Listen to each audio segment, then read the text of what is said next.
ለድርጅታችሁ የተለየ በጣም ከፍተኛ የሆነ ክፍያ ሳትከፍሉ በቀላሉ የራሳችሁ ሰዎች ከብር ያደርጉላችኋል ማለት ነው። በየቀኑ ከድርጅታችሁ የሚውሉት የእናንተ ሰራተኞች ናቸው። ሙያ ብታስለምዷቸው ጥቅሙ ለእናንተ ነው። ለማታውቁኝ መንግስቴ ደሳለኝ ይባላሉ። ቢዝነስ ሪቪው እና አድቨርታይዚንግ ነው የሚሰራው። ከእናንተ ድርጅት የሚውለውን ሰው ሙያ አስተምሩት።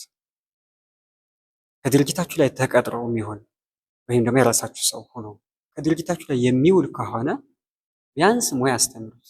ያ ሙያ ለእናንተ ነው የሚጠቅማችሁ።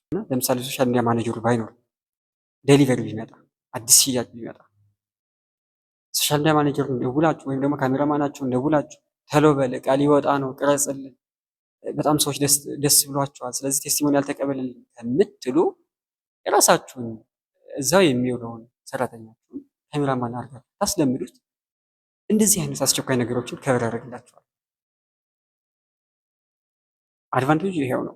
ምናልባት በጣም ብዙ የሆነ ዲቴይል የሆነ እውቀት የሚፈልግ እንኳ ቢሆን ካሜራ መቅረጽ፣ ቪዲዮ መቅረጽ እና በካፕከት ኤዲት ማድረግ ቬሪ ሲምፕል ነው። ይህንን ማድረግ ይችላል። ቢያንስ እንኳን ቀርጾ ቆይቶ ለካሜራማናችሁ ወይም ደግሞ ለቪዲዮ ኤዲተራችሁ ይሰጠዋል። ያም ቢሆን አድቫንቴጅ ነው። ሄደ ነው የታምቶ ይቀርጽ።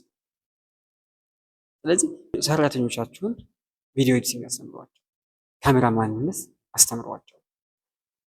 ስለዚህ እዛው ሲውሉ እየቀረጹ ፖስት ያደርጉላችኋል። ስለዚህ ከእናንተ የሚጠበቀው ደህና ስልክ መግዛት፣ ምናልባት ደህና ስልክ ከሌላቸው ከዛ እያሉ እነዚህ ልጆች ዋንስ ዴ የእናንተን ድርጅት አድቨርታይዝ ያደርጉ የአድቨርታይዚንግ ሙያ ይለምዳሉ። አንድ ሁለተኛ ደግሞ ለድርጅታችሁ የተለየ በጣም ከፍተኛ የሆነ ክፍያ ሳትከፍሉ በቀላሉ የራሳችሁ ሰዎች ከብር ያደርጉላችኋል ማለት ነው። በየቀኑ ከድርጅታችሁ የሚውሉት የእናንተ ሰራተኞች ናቸው። ሙያ ብታስለምዷቸው ጥቅሙ ለእናንተ ነው። ለምሳሌ ቪዲዮ ኤዲቲንግ ብታስተምሯቸው እዛው ቀርጸው እዛው ኤዲት አድርገው ፖስት ያደርጉላቸው። ስለዚህ በቀላሉ አንደኛ ትንሽ የክፍያ ብትከፍሉላቸው ለእነሱ ማለት ነው። ሁለተኛ ደግሞ ድርጅታችሁን በየቀኑ ፖስት እንዲደረግ አድርጋችሁ ማለት ነው። እንደዚህ አይነት የሶሻል ሚዲያ ቲፖች እንዲደርሷችሁ ላይክ እና ሰብስክራይብ በማድረግ ቤተሰብ ሁኑ። ባይ ባይ።